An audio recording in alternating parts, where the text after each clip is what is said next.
Hey guys, welcome back to my channel. So बच्चों, class 11th का class start हो चुका है बहुत सारे स्कूल्स में, और कुछ स्कूल्स में अभी जस्ट स्टार्ट होने वाला है।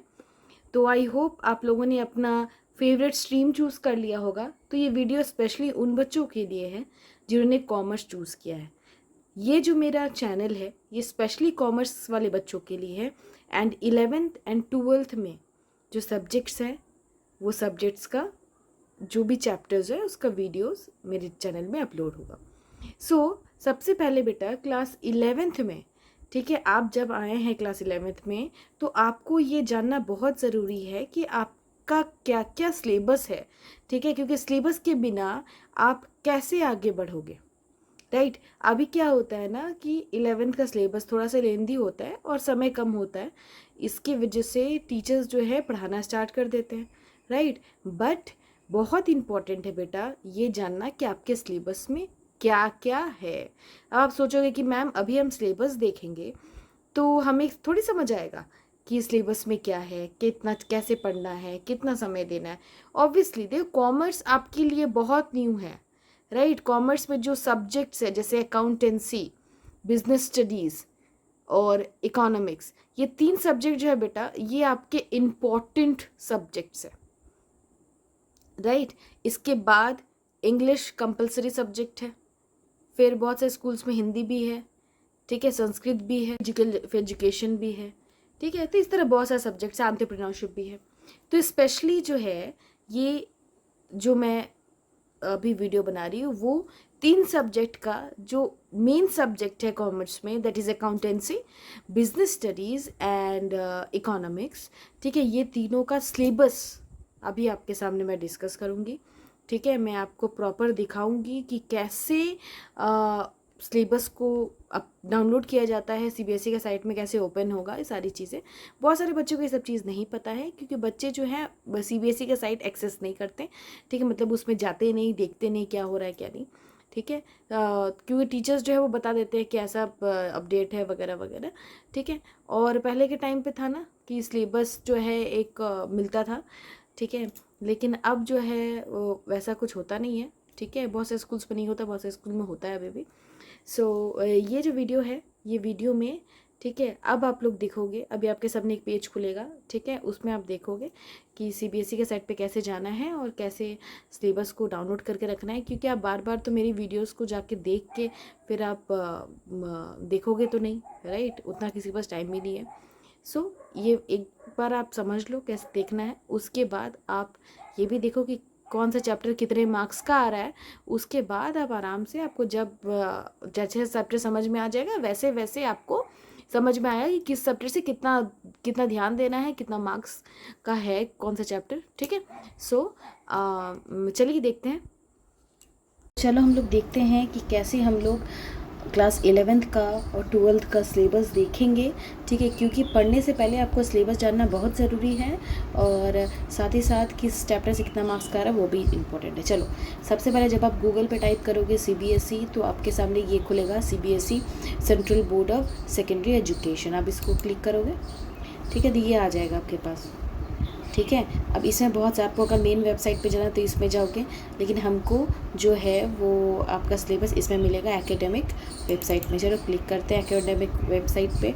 देखो आपको यहाँ पे बहुत सारे दिख रहे होंगे, ठीक है, तो बहुत सारी चीज़ें हैं, आपको ऐसे अगर मन कर रहा हो तो आप खोल के देख सकते हो, ठीक है, ये आप ही के लिए सारा कुछ। लेकिन हम लोग को स्पेशली देखना है करिकुलम कि क्या है 26-27 का करिकुलम, ठीक है। चलो अब देखो यहाँ पे आपको दिख रहा होगा curriculum of the academic year 2026-27, और यहाँ पे देखो secondary curriculum part 1 of class 9। तो क्लास 9 से आपको मतलब नहीं है, जो क्लास 9 के बच्चे होंगे वो यहाँ से देख सकते हैं, ठीक है, उनका पेपर है। अब देखो सेकेंडरी करिकुलम पार्ट 1 में है क्लास 10, ठीक है, और सेकेंडरी करिकुलम पार्ट 2 में है class 11 and 12। So let's click this. अब देखो यहाँ पे आपको दिख रहा होगा इनिशियल पेजेस, यहाँ पे आप पेजेस डाउनलोड करके आप जो सिलेबस का देखने से पहले जो आपका पेपर रहता है वो आप देख सकते हो, नहीं कोई ज़रूरत नहीं है, ठीक है। जो यहाँ पे एकेडमिक इलेक्टिव, ठीक है, सबसे पहले हम लोग अकाउंटेंसी का पेपर देखेंगे। यहाँ सब चीज़ का ही पेपर है। देखो दिख रहा है, यहाँ पे दिख रहा होगा, साफ साफ दिख रहा होगा अकाउंटेंसी। योर सब्जेक्ट कोड 055, ये आपके जब 12 के बोर्ड होंगे ना तो ऊपर में ये आपका सब्जेक्ट कोड रहेगा। ठीक है, चलो क्लास एक चीज़ समझो, क्लास 11 और 12 का सिलेबस जो है वो एक ही PDF पे रहेगा। ठीक है, ये कुछ नहीं पढ़ना है, ये बेकार है, इसको पढ़ना नहीं है। ठीक है, अब देखो क्लास 11 का अकाउंटेंसी का आपका टोटल थ्योरी है बेटा, आपको सबको पता है कि 100 मार्क्स का होता है। ठीक है, तो देखो यहाँ आपको दिख रहा होगा। ठीक है, यहाँ देखो 80 मार्क्स का आपका यहाँ थ्योरी है और यहाँ पे देखो 20 मार्क्स का आपका प्रोजेक्ट है। ठीक है, चलो अब टोटल जो है 80 मार्क्स में हम लोग देखते हैं क्या क्या है। आपके 2 पार्ट में बटे हुए हैं। यूनिट 1 है आपका थियोरेटिकल फ्रेमवर्क, मतलब फाइनेंशियल अकाउंटिंग 1 और दूसरा फाइनेंशियल अकाउंटिंग 2। उसमें टोटल जो 3 यूनिट है। यूनिट 1 में थियोरेटिकल फ्रेमवर्क जो कि 12 मार्क्स का है। ठीक है, यूनिट 2 जो है बेटा वो अकाउंटिंग प्रोसेस है जो कि 44 मार्क्स का है। और यूनिट 3 जो है financial statement of sole proprietorship. आप ये सोचोगे कि मैम जब इतना छोटा चैप्टर इतना ज़्यादा मार्क्स का है, तो ऐसा नहीं है, इसके अंदर बहुत सारे आपके चैप्टर्स हैं। ठीक है, चलो अब पार्ट 1 में हम लोग देखते हैं। चलो पार्ट 1 में देखो इंट्रोडक्शन टू अकाउंटिंग। ठीक है, इंट्रोडक्शन टू अकाउंटिंग देखो। ठीक है, अब इंट्रोडक्शन टू अकाउंटिंग में ये इंट्रोडक्शन अकाउंटिंग विथ उसका थ्योरी बेस ऑफ अकाउंटिंग।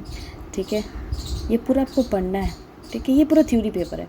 ये जो है ना ये चैप्टर मतलब ये सब्जेक्ट थ्योरी नहीं है, ये जो पार्ट है ये थ्योरी पेपर है। उसके बाद आता है आपका अकाउंटिंग प्रोसेस। ये भी आपको बताएगा कि वाउचर क्या होता है, ट्रांजैक्शंस क्या होता है, सोर्स डॉक्यूमेंट क्या होता है, कैसे हम लोग डेबिट क्रेडिट करते हैं, ये सब आपको बताएगा। सेल्स बुक क्या होता है, परचेज बुक क्या होता है, सब आपको बताएगा। ये सब अभी थ्योरी चल रहा है। ठीक है, उसके बाद आपको लेजर बनाना सिखाएगा। ठीक है, लेजर बनाना सिखाएगा, मतलब बताएगा लेजर क्या होता है, फॉर्मेट कैसे होता है, सारी चीज़। उसके बाद आपका BRS स्टार्ट होगा। फिर ये पूरा तो आपका प्रैक्टिकल है। ठीक है, ये आप देखो, ये आपका पूरा सिलेबस। सोचो ये सिर्फ यूनिट क्या है, यूनिट 1 और 2 था। अब देखो पार्ट 2 में देखो, ये आपका फाइनेंशियल स्टेटमेंट। ठीक है, ये पूरा है। और लास्ट वाला जो प्रोजेक्ट वर्क है जो आपको क्लास 11th के एकदम लास्ट में मिलेगा, जो आपको टीचर देंगे और 20 नंबर उससे आपको मिल जाएगा। ठीक है, समझ आया बेटा। ठीक है, अब प्रोजेक्ट वर्क में क्या क्या है टॉपिक वो आप कर सकते हो। यहाँ से आपको बहुत सारा आपको टॉपिक दिया हुआ है, आप टीचर आपको सजेस्ट करेगा उस हिसाब से करना। ठीक है, अब देखो ये बताया गया है कि आपको कैसे लिखना है, किसमें कितना परसेंटेज आपको मार्क्स मिलेगा। ठीक है, वैसे ही this is not so important, ये आप बाद में डिस्कस करते हैं। क्लास 12 खुल गया, अब क्लास 12 तो अभी हम डिस्कस नहीं करेंगे, क्लास 11 चल रहा है। ये समझ में आया आपको? ठीक है, ये पूरा समझ में आया कि कैसे देखेंगे हम लोग। तो चैप्टर आपको समझ में आ गया होगा, आप धीरे धीरे पॉज करके आप देख सकते हो। ठीक है, और मैंने आपको सिखा दिया कि कहाँ से आपको ये करना है। ठीक है, कहाँ से आप सिलेबस देखोगे। ये आपका मेन जो है ये आपका मेन है, ये वाला पार्ट। ठीक है, आई होप आपको समझ आया होगा। चलो अब हम देखते हैं दूसरा सब्जेक्ट का। चलो अब क्या देखना है बेटा, बिजनेस स्टडीज़ देखते हैं। चलो बिजनेस स्टडीज़ में भी बहुत कुछ। चलो क्लास 11 देखते हैं। देखो बिजनेस स्टडीज़ आप मेरे पे छोड़ दो। ठीक है, वैसे मैं अकाउंट्स और इकोनॉमिक्स का भी क्लास लूँगी। BST में मेरा क्लास 12 में अगर कोई बच्चा क्लास 12 का वो अगर देख रहा है तो पूरा BST का सारा चैप्टर मैंने अपलोडेड, मतलब मेरे वीडियो में अपलोडेड है, मेरे चैनल में अपलोडेड है, जगह देखो। आई बेट आपको एक ईच एंड एवरी टॉपिक आपको समझ आएगा। ठीक है, अब देखो सिंपल है, ये जो है क्लास 11 का बिजनेस स्टडीज़ बेटा 2 पार्ट में बटा हुआ है, part A and part B। ठीक है, पार्ट A को बोलते हैं फाउंडेशन ऑफ बिजनेस, की बिजनेस का फाउंडेशन है। पार्ट B को फाइनेंस एंड ट्रेड है। ठीक है, क्लास 11 में। अब जो पार्ट A है वो भी 40 नंबर का है, पार्ट B वो भी 40 नंबर का, 20 मार्क्स का प्रोजेक्ट। पार्ट A में क्या क्या चैप्टर है, nature and purpose of business, forms of business organisation. देखो आप एक चीज़ समझो, चैप्टर 1 चैप्टर नंबर 2 मिला के 16 नंबर का आ रहा है। ठीक है, चैप्टर नंबर 3 चैप्टर नंबर 4 मिला के 14 नंबर का आ रहा है। चैप्टर नंबर 5 और चैप्टर नंबर 6 मिला के 10 नंबर का आ रहा है। ठीक है, तो मतलब 2 चैप्टर 16 मार्क्स, फिर 2 चैप्टर 14 मार्क्स, फिर 2 चैप्टर 10 मार्क्स। ठीक है, चैप्टर जो है थोड़े बड़े बड़े हैं, लेंदी है। ठीक है, पर मज़ा आएगा आपको, क्योंकि मैं आपका क्लास बहुत जल्दी स्टार्ट करूँगी। ठीक है, अब देखो नेक्स्ट पार्ट में बेटा finance and trade, they are 4 chapters. ठीक है, in first 2 chapters as a source of business finance and small business 20 number का है। इंटरनल ट्रेड और इंटरनेशनल बिजनेस 20 मार्क्स का है। ठीक है, टोटल बेटा 80 मार्क्स का है। इसके अंदर का कंटेंट जो है आपको यहाँ मिल जाएगा। इसके अंदर में किस चैप्टर में क्या है, ये पूरा किस चैप्टर में क्या है, ये आपको यहाँ मिल जाएगा। ठीक है, और आपको सारे टॉपिक देखो, टीचर्स लगभग बहुत सारे टॉपिक्स पढ़ाते हैं। ठीक है, और कुछ टॉपिक डिलीटेड भी होते हैं। ठीक है, वो मैं आपको पहले ही बता दूंगी कि कौन कौन सा टॉपिक डिलीटेड है। ठीक है, ये सारा है चैप्टर, ये आप आराम से देख सकते हो। इसमें भी लास्ट में बहुत सारे प्रोजेक्ट वर्क दिए हुए हैं।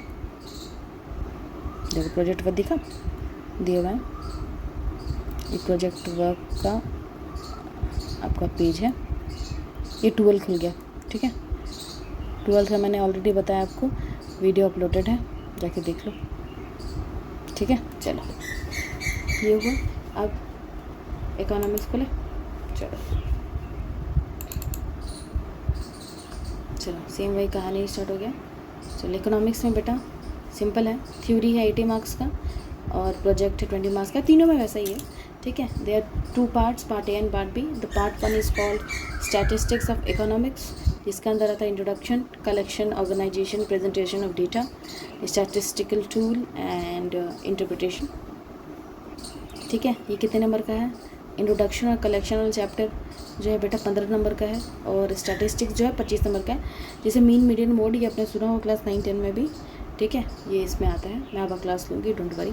ठीक है, part B introductory micro economics, इसके अंदर आ गया introduction, consumer equilibrium, producer behaviour and supply and forms of market and price determination.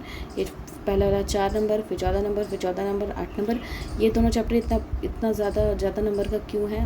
क्योंकि चैप्टर में बहुत सारे टॉपिक्स हैं। ठीक है, यू कैन सी। और यहाँ पे देखो यहाँ पे कहाँ पे क्या पढ़ना है, ये पूरा इसमें दिया हुआ है। ठीक है, टेंशन नहीं लेना है, इजी है, बहुत इजी है। इकोनॉमिक्स क्लास 11 का थोड़ा मुझे इजी लगता है बच्चों के लिए। ठीक है, और बिजनेस स्टडीज़ थोड़ा लेंदी लगता है बच्चों के लिए। 12th का अच्छा है। ठीक है, चलो ये हो गया आपका।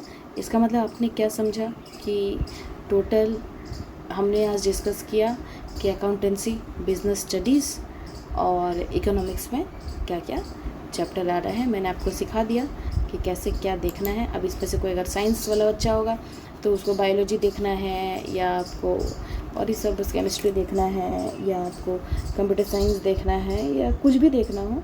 बहुत सारे कॉमर्स में एंटरप्रेन्योरशिप भी रहता है, देखो यहाँ पे।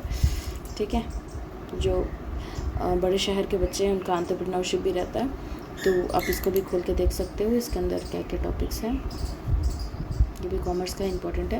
एंटरप्रेन्योरशिप में कॉन्सेप्ट एंड फंक्शन है, एंटरप्रेन्योर क्या होता है, एंटरप्रेन्योरल जर्नी क्या होता है, ये पूरा बिजनेस के बारे में है। एंटरप्रेन्योरशिप का मतलब होता है बिजनेस पर्सन। ठीक है, आई होप आपको समझ में आया होगा। ठीक है, और इसी के साथ साथ अगर लैंग्वेज में देखना है तो बहुत सारे स्कूल में 11th में बच्चे हिंदी रखते हैं, इंग्लिश रखते हैं, इंग्लिश तो रहता ही है, कंपलसरी है। या बहुत सारे स्कूल में फ्रेंच रखते हैं। जिसको जो सब्जेक्ट लैंग्वेज में देखना है वो ये लैंग्वेज में जाके आप देख सकते हो। अगर कोई 9-10 का बच्चा देख रहा है तो आप यहाँ से सिलेबस डाउनलोड कर सकते हो। ठीक है, सो आई होप आपको ये बहुत हेल्प करा होगा।